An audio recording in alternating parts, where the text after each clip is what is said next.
আসসালামু আলাইকুম রহমতুল্লাহ। বর্তমান জমানায় এই যুগে কিছু সংখ্যক মুখ্য অথবা জ্ঞানী হওয়া সত্ত্বেও উম্মত পরিচালনা করার জন্য তারা বলে থাকে যে হযরত ওমর রাদিয়াল্লাহু আনহু মসজিদ থেকে অনেক লোককে বের করে দিয়েছিল। কারণ তারা কী করতো, মসজিদে থেকে খাওয়া দাওয়া করতে প্রশ্ন করেছিল।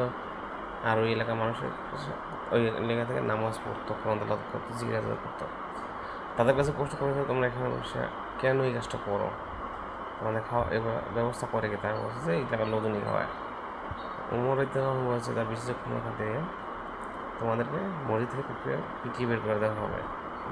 আর এইটা এখন তারা চালাই দিয়েছে যে মসজিদ থেকে পিটিয়ে বের করে, এটা হচ্ছে ইহুদিদের চাল। কারণ উমর ইতিহাস যখন করছে তখন মসজিদে লোক হিউজমেনে আসতো, অবস্থান করতে থাকতো। আর এখন দেখা যাচ্ছে যে মসজিদে তারা আসে না, সময়ও দেয় না। আর এই জাতি ওই হাদিসকে এটা চালাই দিতেছে মসজিদ থেকে পিটিয়ে বের করে দেওয়া।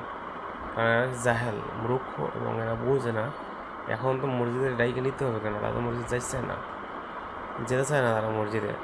দুনিয়া বিভিন্ন ফেতনা আটকে পড়ছে।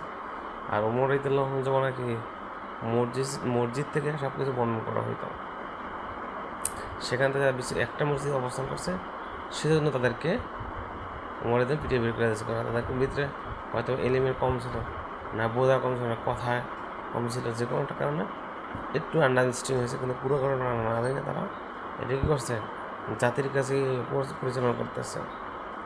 যারা মসজিদে অবস্থান করে ইচ্ছুক তারা, কারণ আল্লাহ মসজিদ এবং ঘর দুইটা জায়গা হচ্ছে কি নিরাপদ, ইমান বাঁচানো যায়। আর অন্য যেসব জায়গা ইমান বাঁচানো, এই দাপট পেয়ে যারা তারা দুনিয়াকে আঁকড়ে ধরছে, তারা বাজারকে গুরুত্ব দিচ্ছে বেশি। ঘরে তারা বেশি থাকতে পারে না, এই জন্য তারা উপার্জন অনেক বেশি বেশি করে।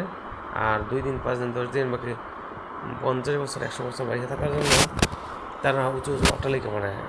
অট্টালিকা বানানো অন্যায় না, কিন্তু তাদের নিয়ম দেখতে হবে যে আল্লাহ রসুলকে মহব্বত করে বানায় কি না। ওরা যে বানানোর সময় কী বলে শুরু করে, সে একটা জিনিস খেলছে, তার নিয়মতান্ত্রিক অবস্থা জানতে হবে যে আমি কোথায় আছি এবং আমার কোন জিনিসটা আকাশ নিয়েছি, সেটা আমার কী আমল করতে হবে, কেমন করা যাবে না, কেমন করতে হবে। আসসালামু আলাইকুম রহমতুল্লাহ। এই বিষয়ে তারা বিজ্ঞ ওলামায়ে কেরামের কাছে যায় না এবং বিজ্ঞ ওলামার কাছ থেকে কোনো পরামর্শ নেয় না। তারা নিজেদেরকে বড় আলেম মনে করে। কেননা এক জায়গায় হুজুর সাল্লাল্লাহু আলাইহি ওয়াসাল্লাম থাকা অবস্থাও তিনি ওলামায়ে কেরামদের কাছে পাঠাইতেন দাওয়াত নিয়ে। এবং ওলামায়ে কেরামদের বড় করেছে আম্বিয়া কেরামের উত্তরসূরি কারা ওলামায়ে কেরাম। এখানে বুঝতে হইব যে তাহলে তখন ওলামায়ে কেরাম ছিল, কিন্তু আম্বিয়া কারা ছিল? আল্লাহ রসুলগণ। এই রসুল, আম্বিয়া, নবী, এরা কিন্তু একই কাতারে। আর ওলামায়ে কেরাম আল্লাহর ওলি